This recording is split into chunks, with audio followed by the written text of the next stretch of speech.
Ayun nga pala mga kamot-mot, andito ngayon sa Hype Speed Garage kung saan magpapa-PMS tayo.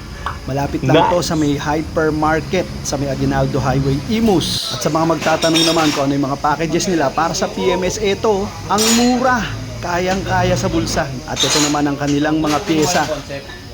Alam niyo ba na may pangluto rin sila ng mga pyesa ninyo? At ayun na nga, sinisimulan na nila ang ating mot-mot, si Aerox Smith. O, di ba? Todo linis sa mga panggilid natin. Baklas lahat. Binabaklas din nila ang mga pulley. Yan, no? Lahat ng pyesa diyan, pati bola, lahat linis. Pati yung mga may itim ang budhi, nilinis nila.